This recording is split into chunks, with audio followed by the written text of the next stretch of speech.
What's up, everybody? It's Jeffrey Lyles. You are listening to Lyle's Movie Files. Little brother Jayce, what's up with you? I'm good, man. So tonight is the big day that wrestling fans have been waiting on for a long time. All Elite Wrestling is kicking off their AEW Dynamite show, and this is the first time we've had a show on network TV since Spike basically canceled Impact. And then it's kind of ran around to different fringe networks all in these odd random times. But this is the first time we're going to have two wrestling shows clashing at the same time since the end of the Monday Night Wars. And WWE is smart enough not to bring in Raw or SmackDown. They're putting their best show, NXT, which features the best storylines, the best action on the WWE side. And they're going to go toe-to-toe starting right now with AEW. So what's your thoughts on this before I get into mine? I honestly, the talent that AEW has, I mean, like, think about it, like last year, maybe like the last 2 or 3 years, they got basically all of New Japan's best American talent and ROH. I mean, and even took a good couple of people from ROH and made it into this giant program for all Elite. And basically, they've been laying the groundwork for this very well. And so now that we actually have some actually storylined wrestling that basically has a not week to week booking or something like, hey, let's come up with this 15-minute thing that's going to start the show. And we've done this for the past 20 years with no competition. Now you have a new chance of actually watching wrestling that you might actually enjoy. I mean, at least, and I know for my part, it's like I'm actually very excited. I'm actually recording AEW right now, just in the hope it's like, okay, can you guys do a 2-hour program that hasn't been Impact, basically, which I finally heard that they're actually going to be on Access, soon, which I'm actually excited about because it just sounds like they've been booking stuff very well with their shows. Like, if I'm going to watch 2 hours of wrestling, which is undoubtedly going to be hard, but there's always a chance that as much as we usually cover our CW shows, this season might be a time where it's like if something else is more compelling, I might drop a CW show or two, just pick up wrestling just to be more entertaining. So I'm actually very excited to see where it goes. And I definitely recommend, if you have space or free recording space on that DVR, to also put in NXT, because at least for this week's show, they have a bunch of title matches. They're basically going to make this a USA takeover show and all title matches, and it's going to be a really big one. So I think they're really trying to make sure that people don't immediately shift over to AEW. I like the fact that they're going to have this back and forth where, hey, what's going on in this station? What's going on in this one?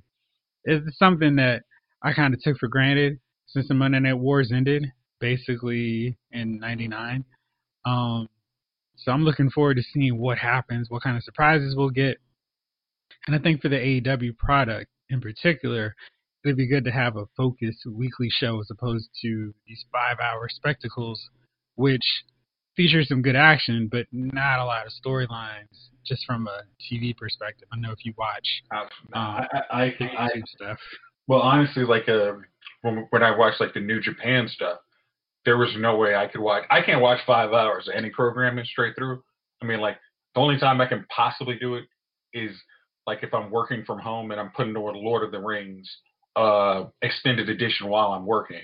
Like, that's but if you're talking where I have to actually pay attention for 5 hours on something, I'm like, there's just no way I could do it. So 2-hour block and then at least having a month of storyline playing, I'm like, okay. Like, I'm looking at the crowd here. It's like they got a real arena in here. So yeah, I'm thinking this could be a good way for AEW to go. It should be. So yeah, we'll probably come back and do a recap at least of the first episodes of both shows going toe to toe. But it's a good time to be a wrestling fan, and I'm on avoid spoiler mode now, so I won't be watching anything until afterwards because I can't stand watching 40 minutes of commercials in a 2-hour show.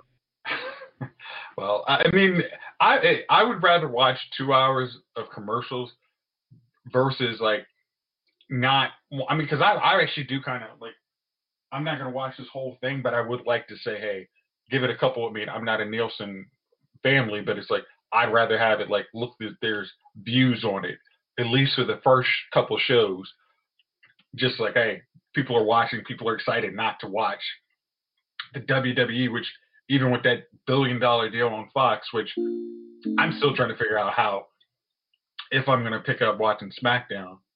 I mean, I'm gonna watch the initial one on Fox just because Rock's there, and maybe it'll have some good setups of storyline. But I can't do it. They're going the same playbook they've done so many times when they need to get a good rating. They have the big stars, Austin, Flair, Michaels, The Rock in this case. I mean, that's a big, deep favor to pull. Hey, Dwayne, please come and help us get this big rating. They have Brock Lesnar, who I think everybody assumes is going to beat Kofi Kingston for the world title on this show. Roman Reigns is going to be there. So it's going to be every big star they can pull out, probably The Undertaker too, all in the hopes of people saying, this is how it's going to be every week. So I've got to tune in, and I'm not going to miss a Friday night SmackDown. The problem is that's not going to be the case every week. Okay, so I'm just trying to like, is Brock Lesnar even typically on SmackDown? Like Brock is moving over to SmackDown now. He had been on Raw kind of sporadically, but now he's going to be on SmackDown every week. Well, not every week. Whenever he decides to show up, he's going to be there. Star power, but again, I know like just listening to like some of the wrestling fans, it's like they were always complaining that Brock like they knew the 30-day rule was some old gimmick we used to know in the 80s or something like that, but now they're like you're just basically in the same position they were in. It's like hey, he's going to be more part-time because I'm sure Brock's not trying to add more dates in his contract just to help this WWE Fox deal. They're like, okay, I got my money. I don't need to help you get your money. Like, it's like unlike The Rock, where he's willing to do some favors. He's like, okay, you're gonna have to put some zeros on that check to get me even in the building a couple of weeks before your pay-per-view. So I don't think his contract covers that, but I think they probably did throw him a couple extra dollars to be a featured player on SmackDown and be a more regular appearing star on the show. I've got my doubts, but I think that's what's going to end up happening. So we shall see. Jay King, what's up with you, man? Not much, man. What's happening? Not much, man. We've been talking about this Wednesday Night War that's getting going here. Competition brings the best out of both. I would say the even better thing is, especially if you got FiOS, they're literally one channel down or up from each other. So WWE has lacked competition for far too long, and they've literally been sitting on their laurels. It's like, we don't have to do anything. Even when TNA tried to go at them, they're like, yeah, you have AJ Styles, but you also have Hulk Hogan and Eric Bischoff running the show. So they're really not going to help me. Where you could really start bringing it to us and bringing your X Division guys, your knockouts, you're not going to focus on them. You're going to focus on what Hulk and Bischoff want. And you think that's going to beat us, and it's not. Now, 20 years later, all the talent from that era of TNA is now in WWE running their shows, and they're like, see, you guys could have actually been competition. And I was thinking about how bad I feel for ROH because they have lost basically the equivalent of two promotions' top talents in the span of like 2 years, or 3 years, I guess. They lost Sami Zayn, Kevin Owens, AJ Styles, Moose. They've lost Adam Cole, Kyle O'Reilly, Bobby Fish, War Machine, ACH, Cedric Alexander. I feel like there's another big dude that I'm missing and forgetting right now. But they've even lost Nigel, their commentator, and Steve Corino. So they've lost so many people. Guys who are now atop NXT, SmackDown, and Raw. So it's crazy, but they're still plugging away, and they still got enough talent that I'm still interested in watching the show, but it's crazy how many people they've actually lost.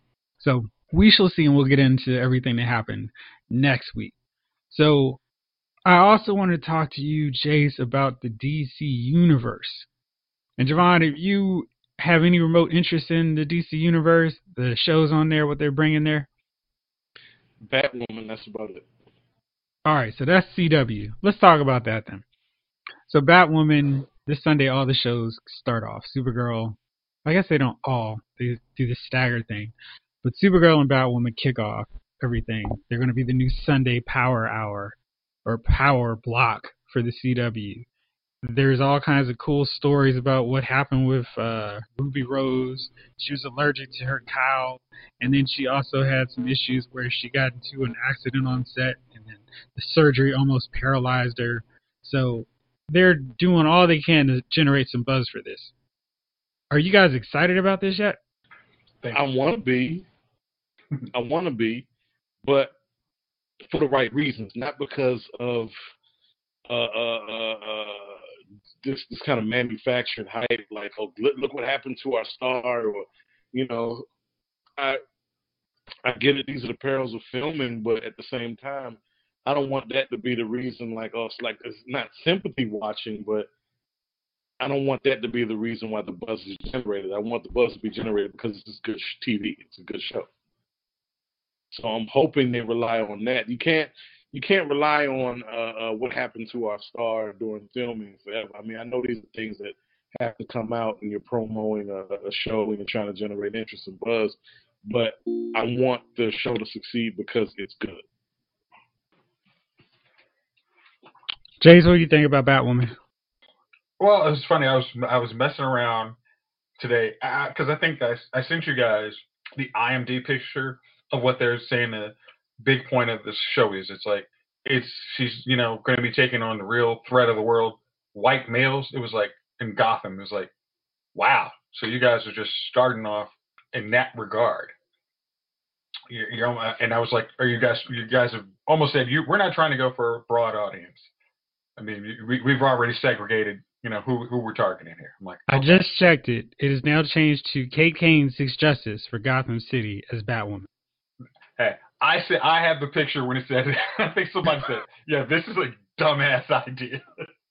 But so now going with that, I just did like a little mock poll on Facebook, and it was like it looks like to people who watch comic books, we'll give it a try. I'm still not in that camp, and it has nothing to do with the hero. It's like it's everything that they could do with Batman or Batwoman in that universe has been done by Arrow. It's like in the the guy Luke Fox, who's nothing like Derek Luke. Is it Derek? Jeff, I'm sorry. Derek Luke is an actor. Yes, I'm like, I know I'm doing this wrong. It's like Derek Luke is an actor, but hey, who could have actually played a very credible I mean, he actually was the voice of Batwing on the animated show, but they decided not to do that. Yeah, that's kind of. I mean, so they could have actually had a credible Lucius Fox. Luke Fox. Luke, there. Okay, they could have had a very credible Luke Fox in there. Actually help her out. I mean, they could have actually started like working on Batman Incorporated, maybe. I mean, not. I mean, or like more like Detective Comics, but it's like they go in there with this. She's basically taking over for Batman, who's just gone. I mean, like even in the from the last crossover, it's like, wait, so why did he just peace out? He just wanted to. It was like, really? So again, a lot of the stuff has been done in Arrow, and I'm not excited about it. And I think that's probably going to come on at the exact same time as The Walking Dead, which is coming back. I think it's going to be at the 9:00 hour. I'm just, time is a limit. A limited commodity. I just don't think I want to get involved in a show that I'm not excited to see. Like if I might put it on DVR. If somebody says, hey, like I'll read the reviews on lylesmoviefiles.com. And you are assuming a lot, my friend. I may be. But unless somebody tells me, yo, you got to give the show a chance, I'm going to probably pass on this one. Gunner, what's up? Welcome to the show. What's your take on Batwoman? Well, I watch it. I always give it a chance. You know what I mean? See how they do this take of the comic. I mean, it's not like they're making up a character out of the blue and she's gonna nuke a whole city or anything. I mean, I'm not gonna just you know go that far. But let's see what happens. I mean, they got a great actress to do it. Good cameo in the crisis there, and then I mean, why not? I did see that synopsis of what it was. I was like, ooh, that's gonna turn off a lot of people. Do I go? I'm not caping for any white boys that would love the show. That was turned off by such a message because I have no sympathy for messaging towards. Never mind. Well, that's another conversation for another day. But I have no sympathy for white people when it comes to messaging. But I felt like that turned off enough people to where I mean, it was just like, oh, this is totally not geared towards me. They're gonna ram certain agendas down my throat, and I don't need to hear this while I'm trying to be entertained by a traditional comic book show that you don't need. The comic book actually didn't really ram anything down your throat. It was just like, oh yeah, guess what? She's gay. She's a woman. She's kicking ass.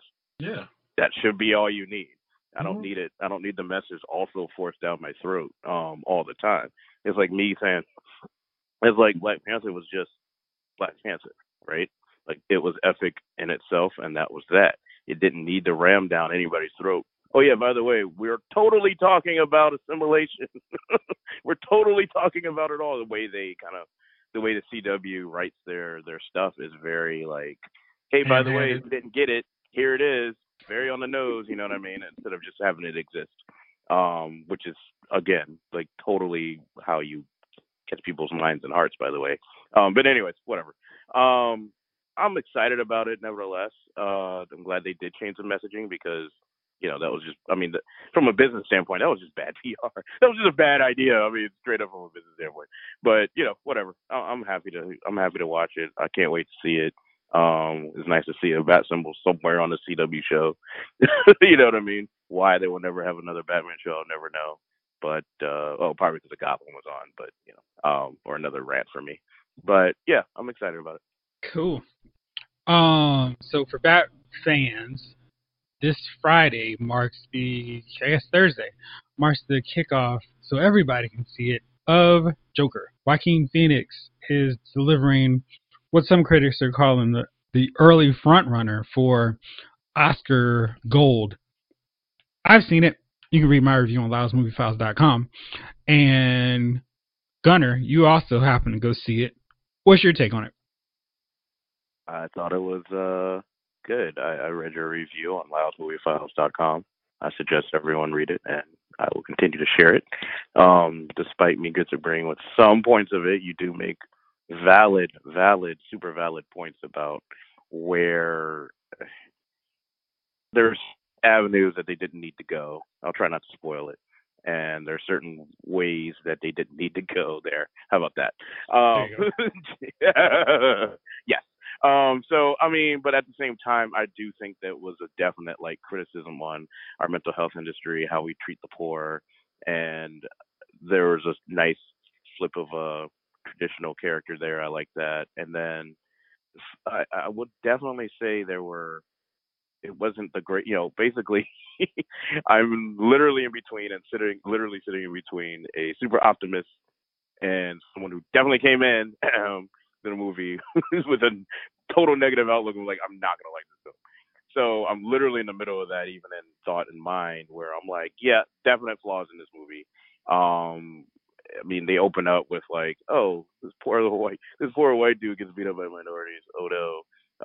So I was just like, I'm always gonna look at that and be like, of course you gotta throw that in there. Why not? Because Gotham City for so long was so like super Bronxy. So but we'll move on from that.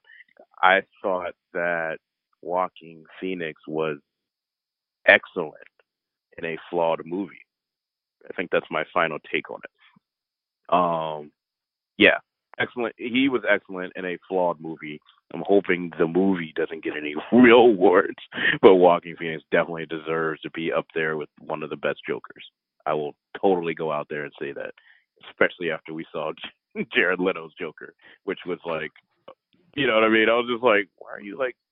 This is like a '90s Marilyn Manson Joker. It's so outdated to me. You know what I mean? Versus Walking Phoenix, which is like, in this day and age of people actually saying, you know, let's go deeper into what crazy means and go through why people actually become crazy. Okay, Gunner, or how. Gunner, Crazy. can I? Do you really think the Oscars, even though this might be a very good performance, do you really think they would give another award to another Joker? I mean, this would be the two acting movies. He'll be nominated, but I really don't know. So I mean, it's going to be hard to not when you see it, you'll be like, okay, it's going to be. Oh no, I won't see it. But yeah. I suggest you actually take a look at it. You would like it. You would actually, you of all people, actually would be like, wait a minute, he's actually not bad. Oh, I don't think he's a great actor. He is great. Also, now hold on real fast. So the main problem, I won't go into everything that I wrote, but the Joker is a force of nature, like a chaos agent. Michael Caine said it best in The Dark Knight. He's that dude that just wants to watch the world burn. If we spent 30 minutes, 45 minutes, an hour in The Dark Knight explaining really why Joker was so crazy, you wouldn't care, or it wouldn't have the same impact. What resonates so much in The Dark Knight with the Joker portrayal is it's like they just dropped the Tasmanian Devil in Gotham, and he's ripping and tornado spinning everything up. And everything that gets caught in his wake gets obliterated. From Harvey Dent to Bruce Wayne, Gordon, everybody gets affected. Rachel, all these folks. And this movie, Joker, tries to explain and make him a sympathetic character, where it's like, oh, I understand why he's doing this. You're not supposed to feel any kind of trace of sympathy for Joker. When he does crazy stuff, when he's killing people, it's like, geez, this guy is crazy charismatic, but he is a lunatic. When you try to explain, well, it wasn't his fault because he was brought up this way, and this happened to him in his childhood, and this happened to him when he was an adult, it takes away that effectiveness of Joker, and it makes any random crazy dude, white or otherwise, who has some issues, it validates them to go out and be a crazy nut job because, hey, they didn't have any other choice. This is what society did to them. And I think for a character steeped solely in comic books to try to make him sympathetic as he's killing people, that's not the right way to go. Jovon, would you watch a movie with a sympathetic Joker? Yeah.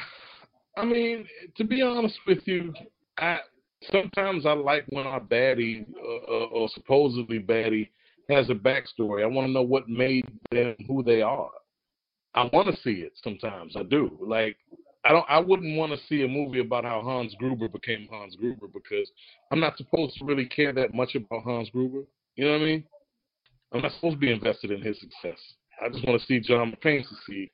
But with the Joker, he's such a big part of the Batman universe, of Batman's story himself.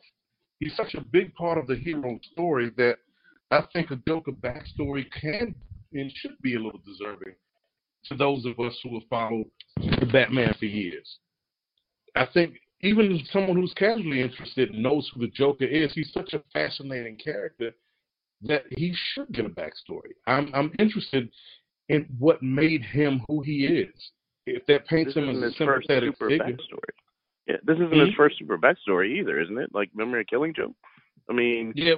But as far as the Killing Joke, we talking about major motion picture film. No, I understand that. I'm just saying, as far as what Jeff was saying, like, you know, as far as like this character steeped in comic books, we don't really need a backstory. He's just crazy. I'm like, but we've had that. And people like the comic book anyway, not the and people like it, right? And I think it's more the same. People will like it.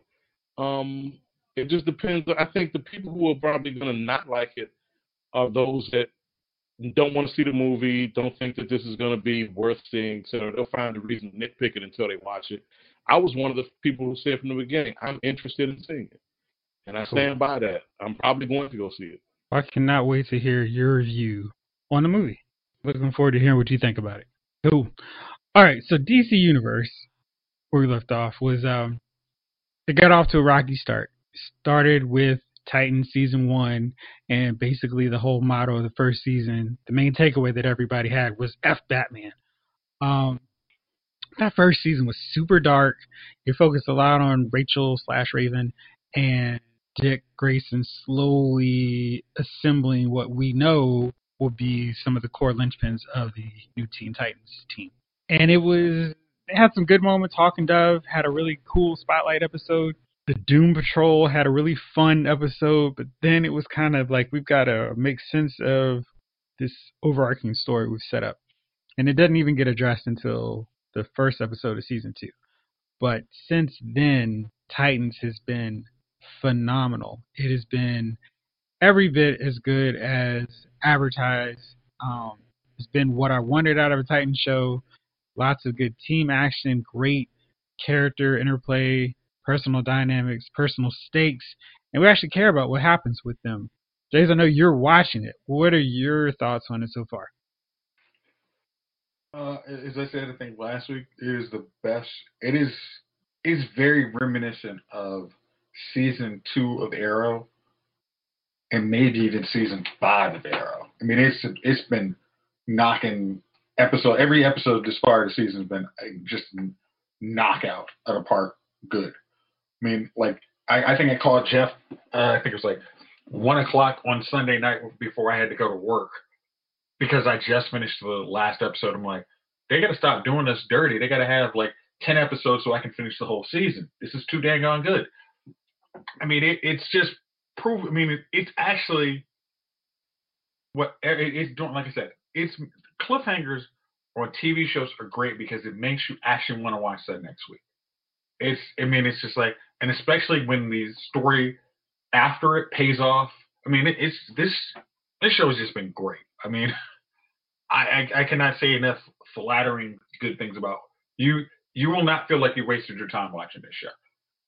You do have to do the investment of watching season 1 to get there, though. And like Jeff said, there's a lot of rough episodes. At times it's not great. I mean, if you want to just like, but for what you're saying, Titan season 1 is the opposite of the second season because you have to wait a week to get the next installment, and there's not enough of a hook in each episode of season 1 to make you invest and go, oh man, I can't wait to see what happens.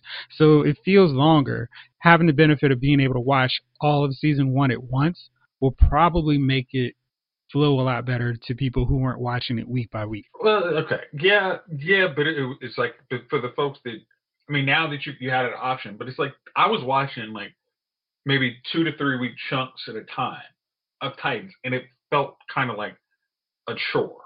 It was like, it was like on a Tuesday night, I didn't feel like doing anything. I watched it. I'm like, I know this could get better. I see all these people look similar to their comic book character. Corey was kind of a wild card. I mean, like, I'm not gonna say wild card. They did her kind of dirty in that first season. They didn't figure out how to do her hair. I think they were trying to go stylish, but it really didn't work. And then her lack of costume or anything similar was like kind of, all right, she's been rocking this outfit for like 3 weeks straight and no change of clothes. All right.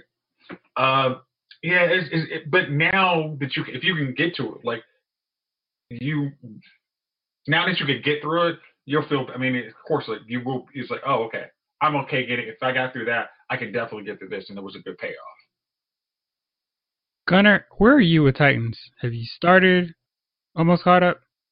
No, I'm still annoyed with DCF and just, how they spill out every episode, like, once a week, which it's annoying because this is an app, not a traditional network where, what I mean? I'm like, ugh, guys, don't, because as soon as DC Plus just starts throwing out seasons like you're supposed to, they're going to probably end up having to follow suit.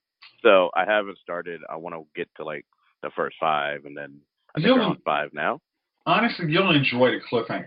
I mean, it's like, as much as I say it's annoying, it's actually like, it's almost like feeling like a kid again, where you actually anticipate watching the next one. You can't press next. I'm a hybrid. I need to keep going.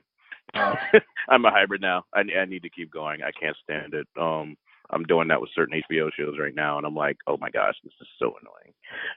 To the point where I think the the issue is I'll start watching like 3 in a row, even though I've already seen them. Like, you know what I mean? Just because of the habit. But anyway, I am looking forward. You know, to it. Disney Plus is doing the same thing with the weekly rollout, right? That's terrible. This is such a dumb idea. Anyways, nevertheless, I'll still do the same thing. And if other users do the same thing, guess what's going to happen? So, anyway, I was like, oh, yeah, I like the Dark Titan because I'm a dark person. That's probably why I like Joker. But I was like, well, this could be lighter. There were certain episodes where I'm like, dude, okay. Like, there was very certain Raven episodes that were very, like, super dark. And I was like, okay. I mean, I know Raven's character is darker than the others, but this is a little, this is a lot. Mm-hmm. Just every character's arc was, like, hella dark. Beast Boy was the only one who was kind of like, there was any levity to it. It was like, oh, thanks. I was giving to that. Yeah, I was just like you said, the Beast Boy episode, the Doom Patrol episode was really, really like light and cool and hilarious and, you know, just like the show, more or less. And I was like, okay, cool. So maybe they'll go back to that. Nope. Okay, it went super dark. And the way they ended it, I was just like, oh, not sure I'm cool with this completely. Let's see how this plays out, because we're going to spend another 5 episodes dealing with how, you know, Trigon dealt with this situation. Nope, half the first episode from what I hear. So I'm like, thank God, because I was like, how did they get here to here? So I'm really interested. I'm glad they're doing a lighter take on it, because if it's closer to the animated series, was what I've been reading, the real one, not T-Titans Go, then I'm thoroughly going to be happy with it. So yeah, I mean, this is the Titans that sounds like I wanted in the first season. You know what I mean? Maybe a slightly darker. Some things are happening here and there, but nothing as drab as the first season. Let me say this: the stuff they have as dark is deservedly dark. Right. I mean, it's like that's good. The bad guys are dark. It's like you don't need, and some backstory part is dark because it flows with what you saw in the first season. So they don't completely abandon that, but it's like it's like a switch.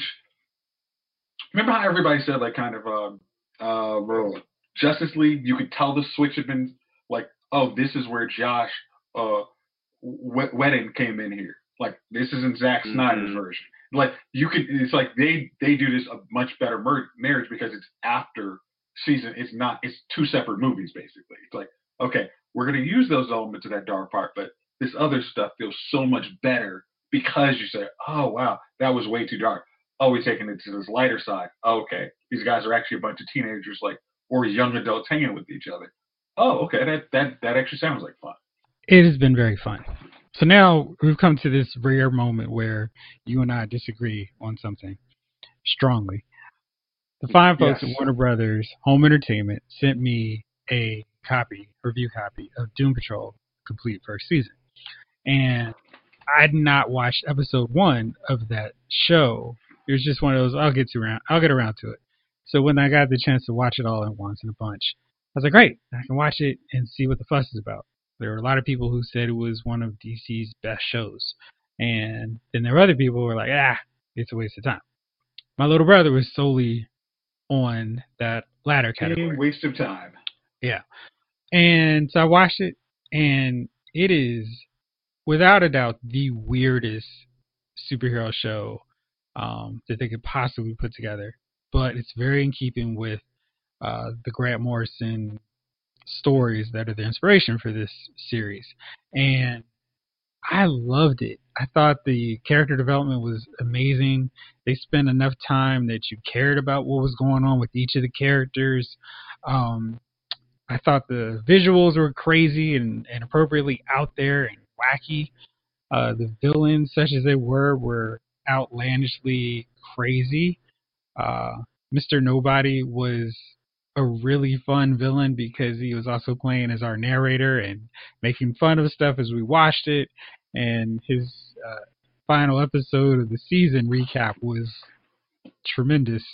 I thought it was fun. It knew what it was. It didn't care about being like every other superhero show, which I thought was the entire point of Doom Patrol, to be different than other superhero team books. And I just thought it was a really fun experience. And I thought they went a little overboard sometimes, just going with the F-bombs just because we can drop F-bombs 80 times an episode and nobody's going to say anything. But yeah, I thought that was kind of like my biggest complaint, because the weirdness, I was like, yeah, it's supposed to be weird. It's Doom Patrol. I thought the cast, everybody from the guys who were actually in the suits playing Robot Man and Negative Man, it's Riley Shanahan. Anyway, I'll pull that up in a second. But Brendan Fraser, Matt Bronner, April Bobley, and Diane Guerrero, excellent work from all of them. And it's so cool seeing Timothy Dalton as the Chief and Alan Tudyk as Mr. Nobody. So I really liked it. Jayce, I want to hear your thoughts. And then Gunnar, I know you've seen it. You have seen it as well. So let's go from there. Okay. And if you guys haven't listened to a couple podcasts ago when I said my dummy of the week was me for wasting 13 hours watching that show, I still say that stands. This show was, I like weird, but this show at times just went completely too weird for me. And it's like, and maybe it's one of those different headspace. You're like, oh, this is kind of weird and I'm kind of feeling it. But to me, I was not. It was just like you had a farting donkey that blows up a town, a giant cockroach battle, a giant eye that is wiping out people, and the negative eye that beats it. What else? A castle of random stuff. And I felt Jane, I understand she was 65 personalities. 64 personalities. But there wasn't a likable one among the bunch. No, man. Just like Robot Man said, I only like 1/64th of you. It's like, she was. It's like, there was not. I don't. You didn't like Karen? Come on. Karen was amusing. I give her that. She had her rom-com ridiculous, like, oh my gosh. Oh, that was hilarious. Yeah, she was funny. Wonderful. Her rom-com, Karen rom-com was funny. It's like, hey, why do you keep letting this girl into your life like this? Meh. I just keep throwing her away for it. That was fun. But that was one episode. I will give, like, as we were talking about this, if there was one real bright spot of that show, the character development was good. But I think truly the best storyline of that whole thing was Negative Man. It's like his storyline. It's like what I always get annoyed with on TV shows is they make someone being gay just kind of just not a. It's not a thing. That's, and I know I use like triple negatives on that one, but they don't show their story. It's just like one of those, like, because as much as we were talking about CW with Alex, where everybody was just cool with her being gay, like Negative Man's story was like, he's a guy in the 50s who's married with kids who's gay. And it's like they go through everything that would possibly, he's got a relationship with another guy. And he's like, all the stuff in the 1950s part of the army being gay is in his story. And it's like, this is a really fully fleshed out story. And it's like being gay is like a very central part of him. And it's like, yes, like, okay, like this, if you didn't know a gay person, you would really like, oh damn, that's the stuff they got to deal with. Like, you would have to be so much more empathetic after watching his story. It's like, oh gosh, yeah, that is rough. And that was like a great thing for him. Like, it's like, oh yes, he's not just like a character. He's just not. Gosh, what's I'm trying to think. I want to say somebody. Arrowverse characters. Yes, I'm just like, what Curtis somebody, hey, I'm gay. Hey, I'm gay too. How did that work out for us? That's shocking. We decided to get together. It's like, no. It's like there's like there would actually be some hardship and loneliness with being gay in the 1950s. Like, hey, I can't just kind of tell everybody I'm gay. It's like, so I thought his storyline was good. I love Rita's was great too, because it was just like, the actress who plays her was just like, she had the prissy 1950s spot on and never let it go, which I really did enjoy. But when it comes to the overall storyline, when you had the beard eater, Danny the Street Brother, that was just like, really? Like, we're just like, I could. I mean, I can't. If Jeff didn't say all the stuff, the weirdest stuff was from the comic, I'd been like, I don't know what the hell these guys were smoking. Actually, I don't know what smoking was not what they were doing. They were dropping some stuff. That would be my only explanation. They weren't smoking anything. They were dropping something. But start talking about Grant Morrison. You know, anytime I do a little research on Grant Morrison stuff, it's like, oh, okay, yeah, he did that. All right. Yep. So again, it's maybe it's yes, they're being very faithful to the source material, but it's still weird. It's like, so I still would say pass on Doom Patrol and be quite okay with that. All right, what you got, Connor? I liked it. I mean, Doom Patrol is one of the episodes, going back to something else I mentioned earlier in this show and other shows. Doom Patrol suffered from lack of good cliffhangers because it's, I mean, if you guys are saying Titans have better cliffhangers, that's good, because that will definitely make the one episode a week, on a streaming services work, right? But I feel like Doom Patrol suffered from that because it lost. You would get 4 at a time, 3 at a time, and then it would lose momentum because you got to wait another 2 weeks, maybe sometimes. Like one time, it just had like a huge gap in between. It was inconsistent. If you're doing it consistently, I could see it working better. Fine.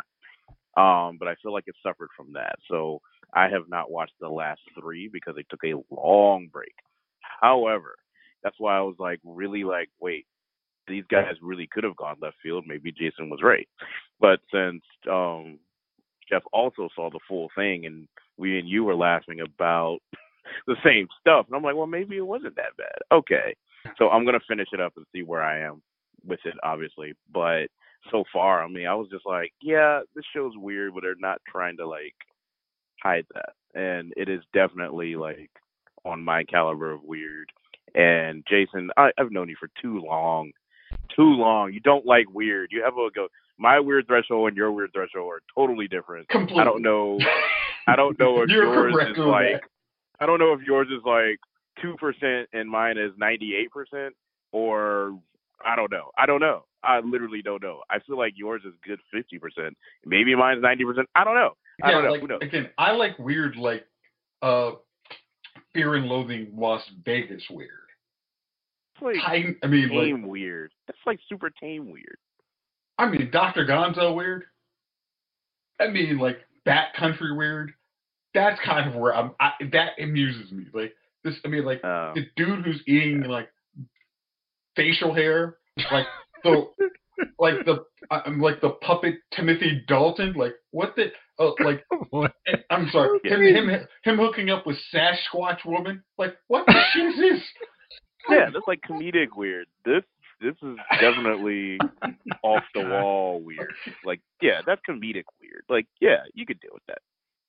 Yeah, I can deal with maybe that's what it is. I can deal with comedic weird way more than just like because it's like I know what ride I'm going on. Titan, I mean, like Doom Patrol. I'm like, oh, okay. I mean, like I was telling you, Jeff. Like I remember sort of my first experience with Doom Patrol was mostly in Crisis. So I didn't know, I don't remember everything about them, but I was like, okay. But then I was like, oh, okay, I'm thinking I'm getting into that. But then I'm getting into the farting donkey who swallows up a town, jumping down the alien's mouth. And thankfully, Mr. Nobody is like, he's providing me like, yes, you're probably asking me, what the shit have you signed up for? And I'm like, yes. I have no idea. It's like, I mean, in his like, and it's like in his narration after the third, it's like, yes, after 13 episodes, we finally came to the actual thing you actually came for, episode 1. I'm like, yes. It's like, There's some more news from Crisis. Lila Dickle's wife. yeah. She's actually going to be harbinger on the Crisis crossover. The producers actually said they did try to work in the helmet, but it didn't work. But she's got an outfit that pretty much looks like her comic book attire. So it looks good. It doesn't look bad. Yeah, and I did see that. I did see that. Yeah, that was acceptable. Yeah. Helmet. And we've seen some pictures now of Tyler Hoechlin with Tom Welling and Brandon Roth, and man, he looks so small, but I really think he's such a good Superman. Right? Yeah, we've said this, but it's just like, wow, he looks so small next to them. He's petite. He's not petite. It is just like, wow. He is kind of petite. Tom Welling looks like like Superman. Yeah, Tom Swelling looks like Superman from what was that? Kingdom Come Superman for real versus Brandon Roth. Then what's his name? Tyler, the good Clark Kent / Superman. Like, he's really good on the show. He's great. That dude looks like he's like the Superman from Flashpoint. He's just so small. Wow. And the costume looks like Injustice Superman. That's actually hilariously accurate. Oh man, he looks like Friend. That's so bad. Friend. I mean, like it's like, you know, you couldn't have Henry Cavill. You couldn't have him next to Tyler. It'd be like, oh my gosh. Come on, guys. So you're Superman from the real Earth. So you're Superman from the real Earth. You were definitely from Earth 3 or something else. Is the sun different on your Earth? Because what the hell? Do you guys normally have bright yellow sun radiation? Do y'all hit that? I mean, do you have to actually go to the gym to get worked out or something? Right. I'm like, man, were you just overly exposed to kryptonite once? Because something's off on me. But this is really exciting, just seeing these pictures. It's like, man, they're really embracing the entire concept of Crisis. And it's not going to be the 2-week thing that I wanted, but 5 episodes of Crisis on this network seems like the best case scenario. And I am really looking forward to this. Oh, no, you don't want to give CW 2 weeks to do this, dude. Trust me, we'll have Care Bear staring or something happening. I don't know, dude. It would have gone off the rails if it was 2 weeks. I'm still a little skeptical about 5 days. I'm like scared they're going to mess it up. Well, they're going to do 3, and then they're going to do 3 in December and then 2 in January. Yeah, but I mean, like that gives them 5 hours to work with, and like the Crisis on Earth X, like that wasn't a bad crossover. It almost felt like it kind of linked towards the end. It's like, you know, we have to make sure we use Kara using the General, would you step outside? And where all Superman fans decided to try to hold the remote and not throw it through the TV. Like, it's like, as long as they don't do stupid things like that. It's like, okay, you guys are bringing Burt Ward, you're bringing Kevin Conroy, who we don't even know if he's playing Batman, but you're bringing live action Kevin Conroy and putting him in a show. This is one of those situations. If you F this up, you might lose everybody. It's like, as long as you treat every one of these characters with respect and actually come up, I mean, like, some of these cats are going to die. I mean, most of these people who are not currently on the Arrowverse should die. And that's okay, but it's like, don't treat them like garbage. Like, I mean, like, you saw Birds of Prey. I didn't see the show, but if they treated Huntress like some trash, you'd be like, man, why'd you even bring her? I mean, just as long as they treat like, okay, hey, we have a basic storyline of Crisis. We know kind of what happens in this.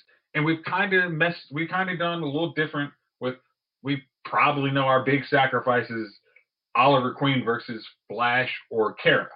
Or Flash Superman. And Kara. Yeah, it's like, I mean, like you kind of laid that groundwork, and it's going to be different. And and we're okay with you guys double dipping on characters like Adam is going to be in there, but he's also going to be Superman. But we're also going to say, yeah, it's a very different dude. Lila is going to be Harbinger. It's like, we understand you're going to be double dipping and you're going to have to do a little sleight of hand on stuff, but don't screw it up. I mean, it's just like, because I'm sure it's like, if you guys bring Helen Slater back and there's Superwoman of her Earth, it's like, don't treat. Just treat them right. Like I said, just treat them with respect and don't piss everybody off, and I think we'll be okay. 5 hours says you have the equivalent of 2.5 DC movies to tell the story. Treat them right. Treat them right. Okay. So yeah, lots of stuff, and I am very much looking forward to seeing how this all comes together. I am not so sure I'm looking forward to watching a season or the build up on these shows, but we'll get there and we will manage. Okay, Jeff, what are you looking less forward to? The build up to get to Crisis or the aftermath? I'm going to watch that Hey Oliver's Gone aftermath episode of Arrow, and we'll see what goes on with Flash, because I think Flash is really hurt by DC Universe doing these shows so much better in 13 episodes than 22 or 13 or 16. And Legends of Tomorrow does the same deal. They have 16 episodes. Stretching these seasons out to 22 is really long. I just suffered through 16 episodes of Fear the Walking Dead. If you do it bad, that can be long. But 22, it's hard to do 22 episodes and have most of them be good. And I don't think the writing staff on the Arrowverse is really up to doing that anymore. Is it really just one writing staff? Because we joke about it, but is it one writing staff? No, they have writing teams, but I think what happens is they kind of share the writers. So, hey, the Flash writer is going to go on Arrow for this season. Hey, you're going to go on Batwoman. So, and then I'm sure they get some new ones, but they're all kind of operate. It's like a writer coming into WWE. You have to write the WWE way. Vince McMahon's not going to be happy with you if you write a different way. So even if you're a good writer, you're just going to have to meld into what everybody else does. And sounds like a newspaper. Yeah. So that's kind of what we're looking at, I'm thinking. And I'm just not as excited. I'm really enjoying Titans. I'm loving that ride. I'm really looking forward to The Walking Dead starting back up. Like that one, I am really okay, where y'all going to go? I suffered through Fear the Walking Dead. Now I can get to a real Walking Dead show. And what else? That may be it. Yeah. This week is Walking Dead comes back, and then it's CW shows. And yeah, Arrow's the only one that comes on the following week, which is interesting. I guess because it's a shorter season. But I'm going to be very interested to see how 10 episodes of Arrow does compared to 22 episodes of everything else. And if I think this is the last season of Arrow, right? Yeah. Last season of the problem is it's the last season of Arrow. The plus is there's no Felicity, and we've talked ad nauseum about why she's not a great character anymore. But we do know the future subplot is going to be front and center in this episode, in this season, because they have to get it to the point where it becomes the spinoff of Arrow. So, yeah, it's Arrow's just I'm going to have to watch that. If it's on my DVR, I'm going to watch it for the scenes that Oliver Queen is on, and then anything is a flashback, or a fast forward, I'm just going to go fast forward. Exactly. I was just I need to fast forward through that crap because that was ridiculous. We went from for good 3 seasons, at least, well, definitely 3, where it was just thank God, ooh, cool, a flashback. And then we went through a couple of seasons where it was thank God, a flashback, because what the hell are they doing now? Now it's why do I care about the future and the present? Oh my God, both of them suck now. Yeah. It's the one with Damien Dark was dude, I don't need a flashback. Just take the damn totem away from the dude. It's that was just lame. It's oh yeah, I'm glad you guys brought Constantine in. That was the only good thing. And now you got him on the show. Great job. But that season was just you guys have no idea what to do with the flashbacks. Stop it.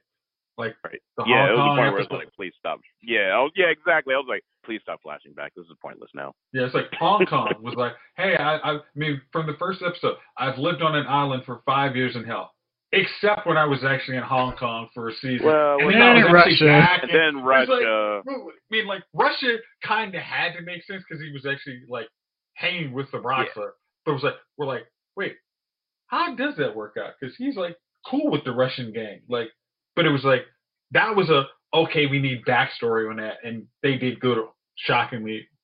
Yeah, was that in Prometheus season? Mm, No. Yes, it yeah. had to have been. Yeah, I think so.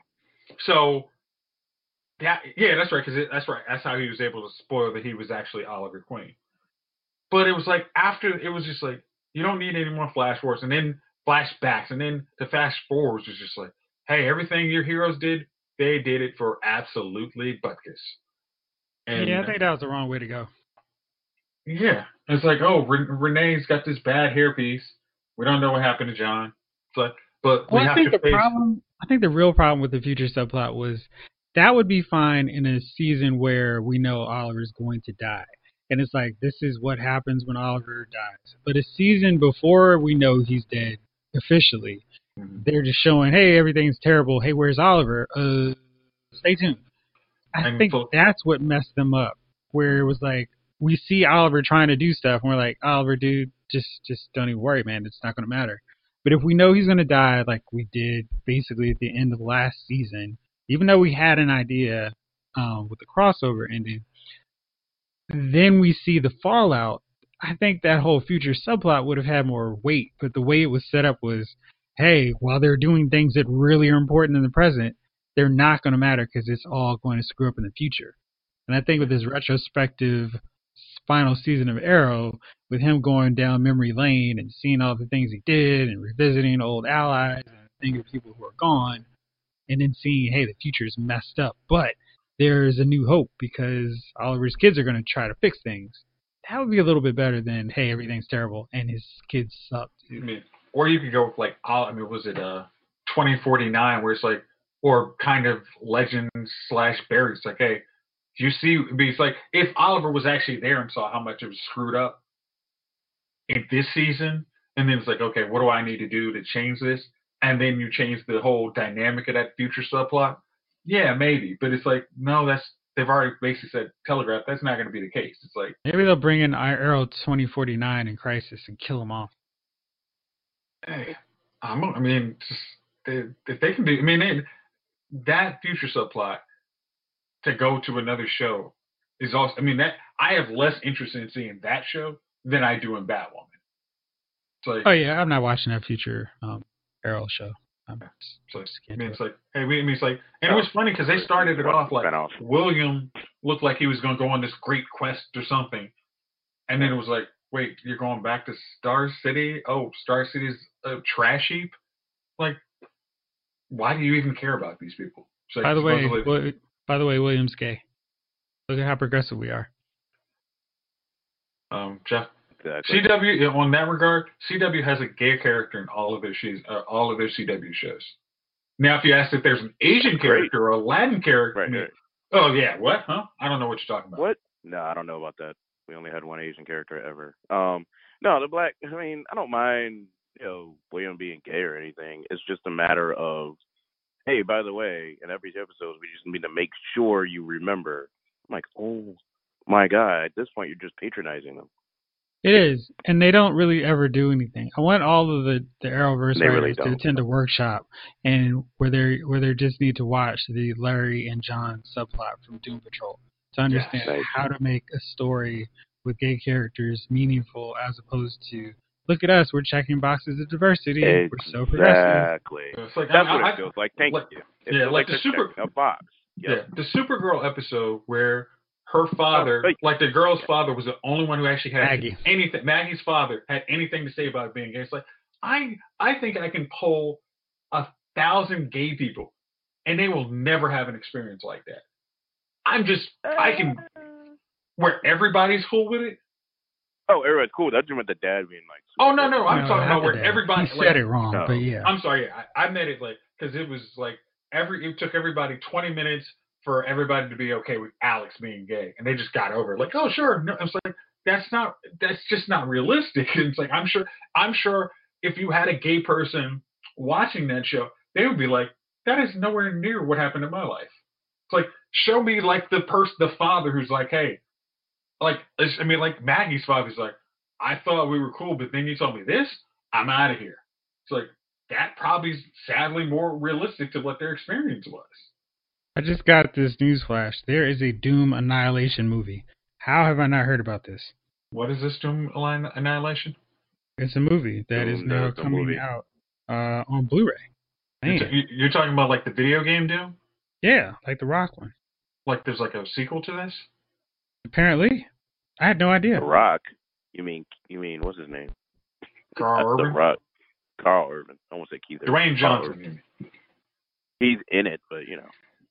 When you see it, you're like, what the hell? The movie. When did this come out? Apparently today. I just got the email that it came out on Blu-ray and digital and all that stuff today. So nice. Big reveal. Yeah. Maybe. Anyway, let me go to one quick bit of news here. Apparently, the deal between Sony and Disney to bring Spider-Man back to the Marvel Cinematic Universe was led in basically the results of Tom Holland going to Disney CEO Bob Iger and Sony chair Tim Rothman to figure out a way to let Peter Parker remain in the MCU. You hear a lot of times, oh, I really love doing this. These casts are so great, and I love working with these people.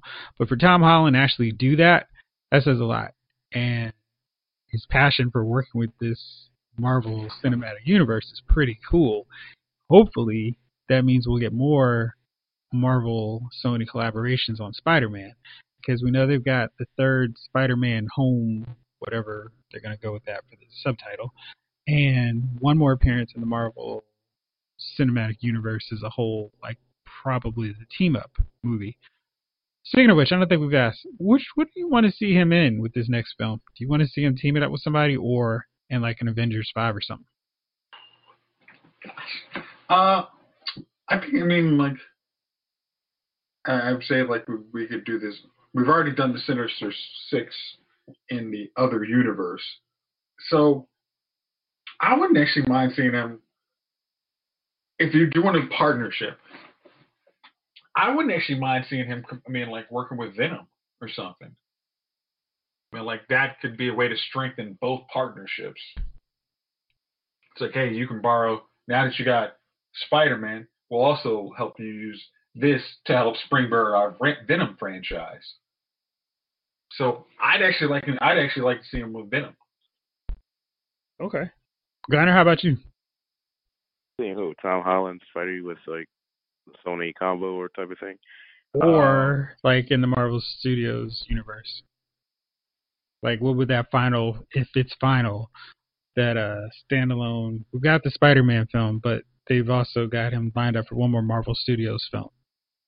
We got Spider-Man on one, so then the other one, and a non-Spider-Man film? Yeah. I need him in Maximum Carnage. Just do Maximum Carnage. Do a whole movie on Maximum Carnage. And do it right, and replace the actor for Venom, because we don't need Bane. And, yeah, I'm good. Oh, okay. Now, notice nobody said anything about Mobius, right? Yeah, exactly.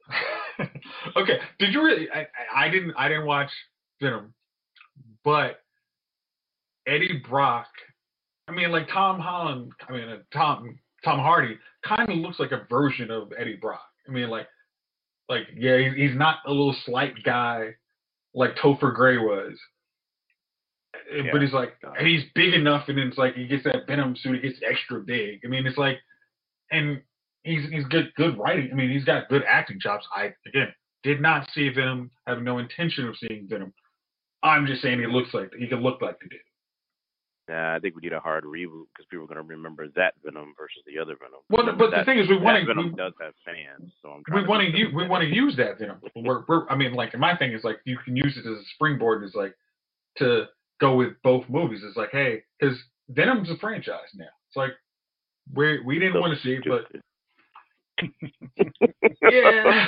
It's like, yeah. That's all just like, I'm like, we need to reboot Venom. The end. Like, let's just Sony's not do I that. mean, Sony's like, hey, we got a viable property here. Like, For the reason why their we can give you low bar of how much they want to make, but then, like we mentioned, like, didn't they make like, then every both, you know, even the Spider-Man appearance makes more money than a freaking Sony picture of using his crap. Like, come on, dude. Like, oh no. I think they just need to reboot Venom. But I hear what you're saying.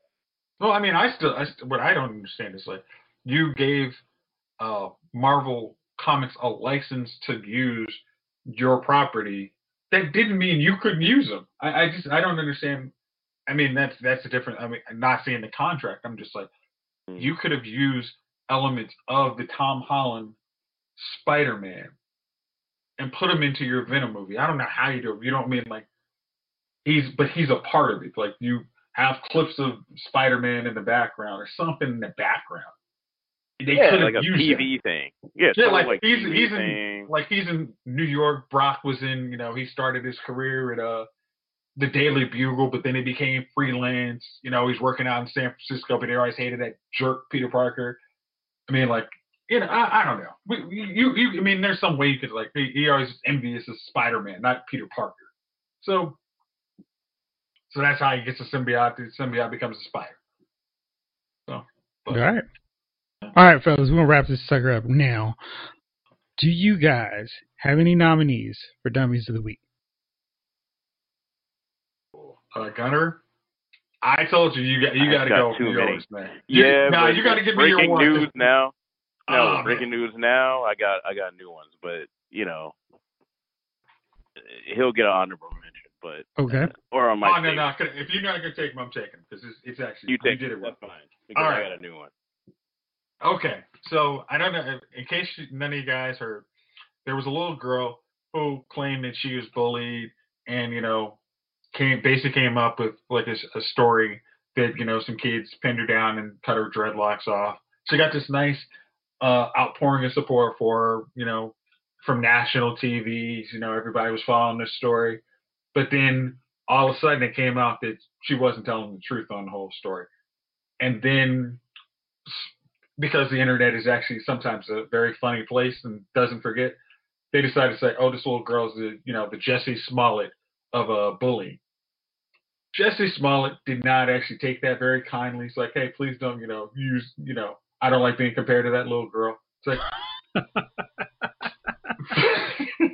like, but no, my friend, you as the dummy of the week have no say in what you can use for it because you literally taught that girl the master class of how to get attention when you don't deserve it. And I'm sorry, I think the kid was bullied, but it's like you don't take there's a level to say, hey, I think we're taking this way too far, grandma, mom and dad. I really wasn't bullied that bad. I think, hey, I'm trying to get a new contract and have some dudes supposedly bleach me and hang me is not allowed to say what he is not allowed to be used for. So Jesse Smollett is my dummy of the week. Connor, what do you got? Remember the story? Well, we'll go backwards. You know, there was a joke. I think it was a Dave Chappelle joke about police shooting black folks so much, like, go into somebody's home and be like, look, he hung his own pictures on the wall, and they shot him anyway and still justify it. So when that case actually happens in real life, she was, a woman walked in, thought it was her own house, supposedly, and shot the brother dead, even though he was cowering on the ground in his own house. She got sentenced to 10 years today, guilty of murder, despite people's best efforts. The judge definitely kind of threw out some equivalent, like, oh, jury, you can stand your ground if you want to, or you can use another precedent case, right? Yeah. So after the conviction, it's bad enough the brother of the I'm not a fan of forgiving racists, so there's that. But the brother of the victim hugs her and all that, and you see that forgiving black folks over the top forgiving for, you know, white racist situations. That's a whole nother story for another day. But the judge, Amy Kemp, Her Honor, endorsed by the Dallas Police Association, PAC, goes and hugs the convicted murderer. Hugs her. What judge have you ever seen hug anybody? I mean, I'm pretty sure some drug addicts who, are now, now we see the opioid crisis and we're treating it as a healthcare issue and not a criminal issue now. I am sure in the 90s especially, but definitely now still too, I'm sure somebody needs a hug. Who's been convicted for probably even a little bit longer just for, having blow to get through their lives. Another story for another day. And I'm like, it's unprecedented to me. I've never seen this. And that a black judge has to hug this white woman to, one, probably get her reelected. And two, this is just weird colonialism to me. And, she gave her a Bible and all this stuff. And I'm like, here we go. My faith is my faith. And yet I see it used in the most colonialistic way, colonization, whatever the word you need to say. It's just so appalling to me. I can't even find the right word. That is my dummy of the week. That is appalling to me. I've never seen a judge hug a convicted murderer that they helped convict in their courtroom ever again. I mean, hopefully I'll never see that ever again. But this is so ridiculous.